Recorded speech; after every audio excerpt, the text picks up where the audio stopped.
فيقا مبدأكم زاروكي خورا باش من تشتي بخير وباش وسلامتي جوانا بيجن إن شاء الله. إذا كان دقيق زمان ediniz bana beş. Muhterem cemaat, biraz derin bir konuya gireceğiz. Fikir veya da insan veya da başka bir şey diyelim. Pusulasını kaybeden toplumlar, öyle söyleyelim. Pusula biliyorsun yol gösteren bir şey demektir. Fikir her şeyden daha önemlisi olan fikirdir. Bir toplum, bir aile, bir insan fikrini kaybettiği zaman kendini kaybetmiş demektir. Fakat fikir var olduğu zaman o insan asla ölmez. Dinleri öldüren dindarların veya da o dindaşlar diyoruz ya, o dine bağlı olan insanların fikirsizliğidir. Mezhepleri, alimleri, tarikatları, şeyhleri, felsefeleri bitiren, onlara inanmayan, onlara bağlı olmayan insanların bitmesi demektir. Fakat o insanların düşüncesini taşıyan insanlar olduğu müddetçe o fikirler ölmez. İslam dinine baktığımız zaman değerli cemaat, birçok zaman kalktık ve düştük. Yukarı çıktık, aşağı geldik. Ne zaman yukarı çıktık? Uyandığımız zaman, fikrimize sahip çıktığımız zaman, rotamız belli olduğu zaman. Peki ne zaman kaybettik? Çizgimizi kaybettiğimiz zaman. Çizgimizi kaybederken, rotamızı kaybederken, yönümüzü kaybederken haliyle biz de dağıldık, paramparça olduk. Ve bunu unutmayın değerli cemaat. Kişiler gelir gider, fikirler önemlidir. Fikir var olduğu müddetçe o fikre sahip çıkacak insanlar olacaktır. Ve o fikir ayağa kalkacak, dünyaya da hakim olacaktır. Fakat o fikir öldükten sonra her şey biter. Yani fizik bir dereceye kadar önemlidir insanın bedeni. Fakat eğer düşünce varsa fikir ister bedenin yarısı olsun yarısı olmasın. Ama eğer fikir yoksa ister adamda 50 adamın gücü olsun bu adam hiçbir şey yapmaz. Buna dikkat edelim. Biz neredeyiz? Bugün İslam ümmetine baktığımız zaman 2 milyara yakın Müslüman varız. Fakat yolumuz neresi? Kıblemiz neresi? Kıblemiz Kabe'dir fiziki olarak. Fakat ruhan kıblemiz neresi? Ya bizi götürecek adam kim? Rehberler kim? Önderlerimiz kim? Hangi tarafa gideceğiz? Niye gitmiyoruz? Niye bir yere varmadık? İşte böyle ortada kalmışız.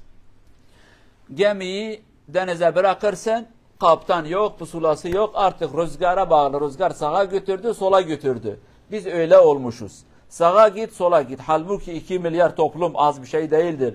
Bu 2 milyar insan eğer onları bir araya getirecek düşünce güzel olsaydı İslam tamamdır. Fakat sorun bizdedir.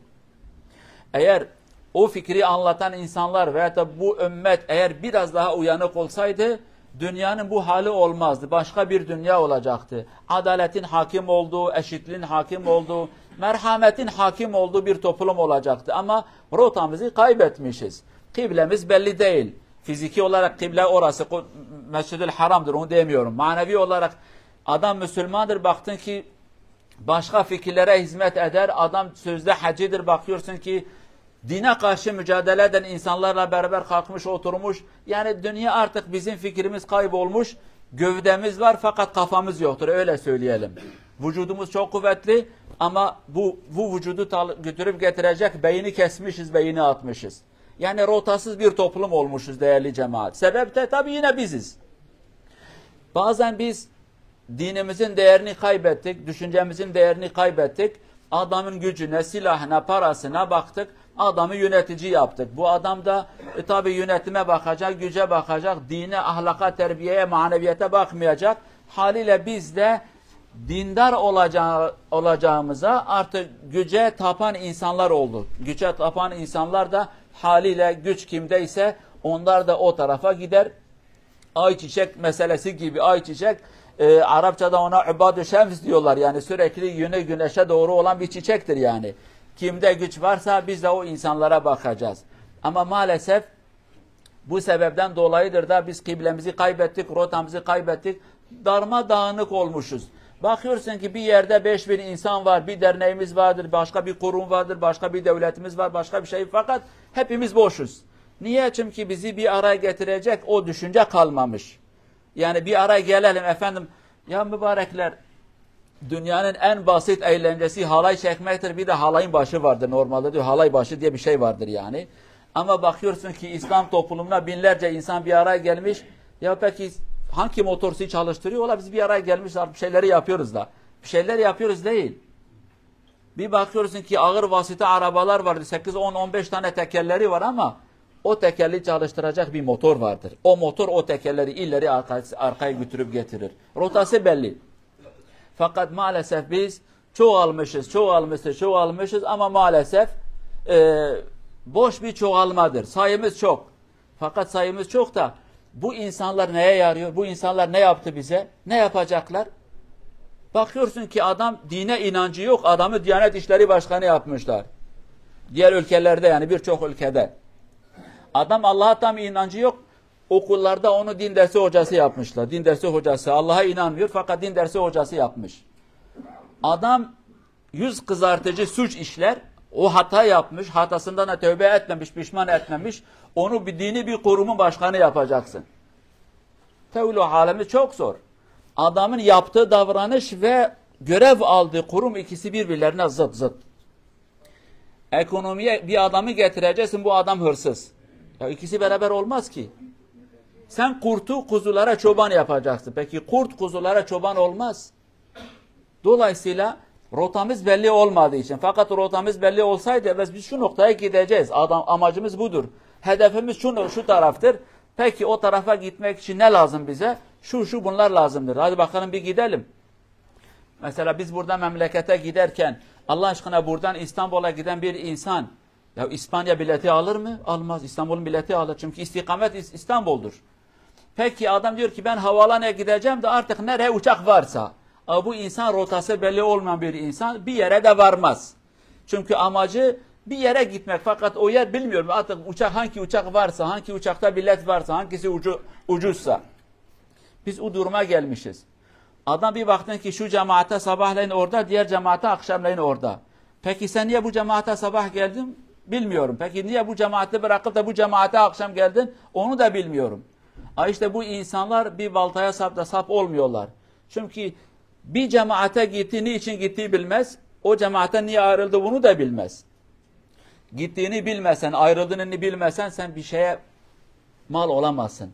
Bir şeye bir faydan olamaz. Hedefini bilmen lazım. Ondan dolayı bizim alimlerimiz eskiden beri diyor ki fikir en önemli. Fizik önemli değil. Fikrin olsun, hedefin olsun, gayen olsun, diğeri merak etme. Gün gelir insanlar bu fikre sahip çıkar, bu fikir ayağa kalkacaktır.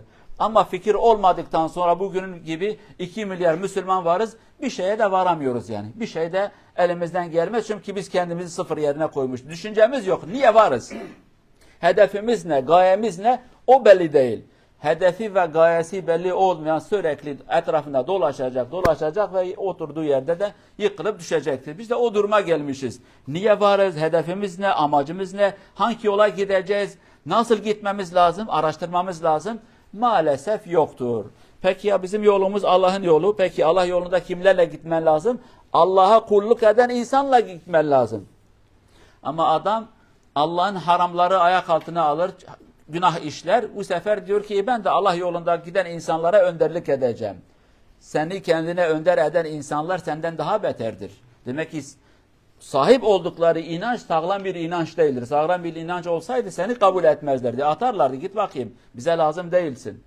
Ama maalesef demek ki fikrimiz ölmüş. Fikir öldüğü zaman da o ümmet bitmiş demektir. Bugün eğer fikrimiz ölmeseydi biz bu durumda olmazdık. Fikrimiz öldüğü için biz de bugün bu kadar kötü bir duruma gelmişiz. Allah Azze ve Celle bize fikir canlanmasını nasip etsin inşallah. Rotamız belli olsun ve hedefimiz de Allah rızası olsun. İnşallah da rotamıza göre o doğru yola biz hedefimize gidip ulaşacağız inşallah. Cenab-ı Allah bizi fikirsiz ve düşüncesiz insanlardan eylemesin inşallah.